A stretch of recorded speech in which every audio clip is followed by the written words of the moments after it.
विद्यार्थियों, मैंने आपको काव्य प्रकाश पढ़ाना शुरू किया था और प्रथम कारिका में मम्मट द्वारा प्रतिपादित काव्य लक्षण को बता दिया। दूसरी कारिका में मम्मट ने काव्य के प्रयोजन को बताया है, उसको बता दिया।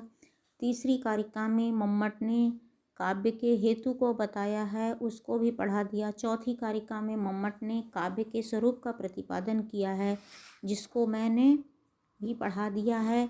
लेकिन मैं अब इसका संक्षेप में आपको सार बताना चाह रही हूँ कि मम्मट के काव्य लक्षण की क्या विशेषताएं हैं और अन्य अलंकारिकों ने काव्य के क्या लक्षण लिखे हैं और उन लक्षणों से मम्मट का काव्य लक्षण किस प्रकार श्रेष्ठ है।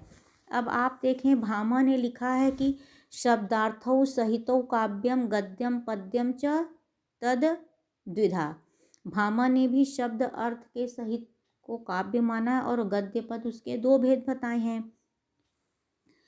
फिर आनंदवर्धन कहते हैं शब्दार्थ शरीरम तावत काव्यम। शब्द और अर्थ शरीर ही वही काव्य है। आचार्य विश्वनाथ को आपने साहित्य दर्पण में पढ़ाई है कि उन्होंने मम्मट के काव्य लक्षण की पद संख्या तो अपि भूयसी दोषाणाम संख्या, कहते हैं जितने पद हैं उससे भी ज़्यादा मम्मट के काव्य लक्षण में दोष है, यह कहकर मम्मट के काव्य लक्षण की आलोचना की है। और लास्ट में अपना मत प्रतिपादित करते हुए काव्य का स्वरूप बताते हुए क्या कहते हैं कि वाक्यम रसात्मकम काव्यम, रसयुक्त वाक्य ही काव्य है। पंडित राज जगन्नाथ क्या कहते हैं, रमणीयार्थ प्रतिपादक शब्द काव्यम, रमणीय अर्थ का प्रतिपादन करने वाला शब्द काव्य है। इस प्रकार बहुत जितने भी अलंकारिक हुए हैं, हर अलंकारिकों ने अपने काव्य के लक्षण को अपने अपने हिसाब से प्रतिपादित किया है। किंतु काव्य प्रकाशकार मम्मट का काव्य लक्षण तद्दोषौ शब्दार्थौ सगुणालंकृति पुनः क्वापि, यह जो काव्य लक्षण है अन्य लक्षणों की अपेक्षा अधिक परिमार्जित है।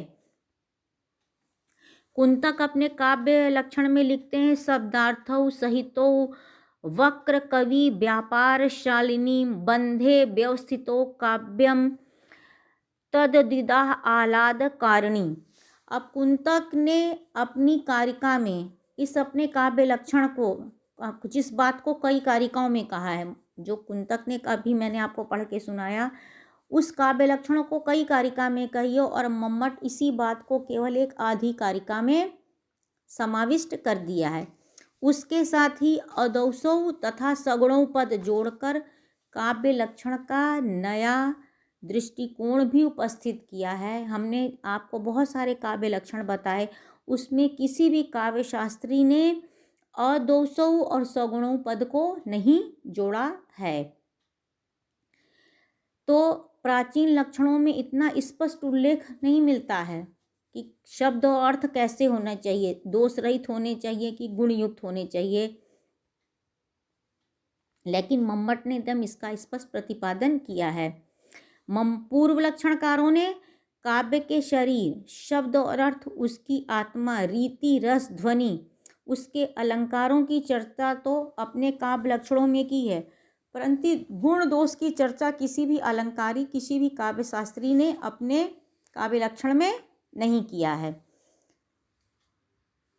कितना ही सुंदर काव्य क्यों होना हो, किंतु अगर उसमें एक दोष भी आ जाता है तो वह उसके सौंदर्य को, उसके गौरव को कम कर देता है। महाकवि कालिदास ने लिखा है एको ही दोषो गुण सन्निपाते निमज्जतिंदो कृणेष्वांकः। कहते हैं कालिदास की चंद्रमा के सौंदर्य के भीतर उसके कलंक के दब जाने की बात कही है कालिदास ने। उनके अनुसार चंद्रमा का कलंक कितना भी दब गया हो पर देखने वाले को सबसे पहले खटकता है। इसी प्रकार काव्य का दोष उसके गौरव को कम करने वाला हो जाता है। इसलिए मम्मट ने गुण और अलंकारों की चर्चा करने से पहले, सबसे पहले उन्होंने दोष की चर्चा की। कहते हैं तद अदौषो, वो शब्द अर्थ कैसा होना चाहिए, दोष से रहित।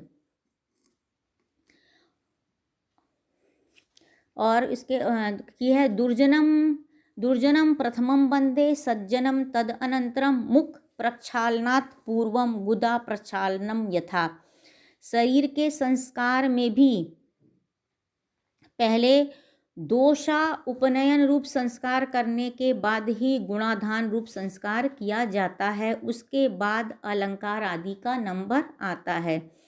वह अगर न भी हो तो भी दोषापनयन तथा गुणाधान रूप संस्कार तो अपरिहार्य होते हैं, उसके बिना काम नहीं चलता। इसीलिए मम्मट ने काव्य के शरीरभूत शब्द अर्थ के अदौसौ तथा सगुणों विशेषणों द्वारा इस द्विविध संस्कार की अपरिहार्यता का प्रतिपादन किया है और अनलंकृति पुनः कॉपी लिखकर अलंकार की गौड़ता को सूचित किया है।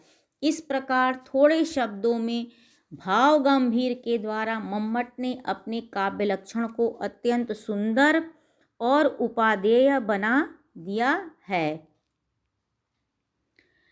तो इस प्रकार हम देखते हैं कि मम्मट का जो काव्य लक्षण है वह अत्यंत ही सुंदर, उपाय और एकदम युक्ति युक्त है। अब इसके बाद हम मम्मट द्वारा प्रतिपादित काव्य के भेद, काव्य के स्वरूप को बताने के बाद मम्मट काव्य के भेद बताते हैं कि काव्य कितने प्रकार का होता है। अगली क्लास में काव्य के भेद को आपको पढ़ाएंगे।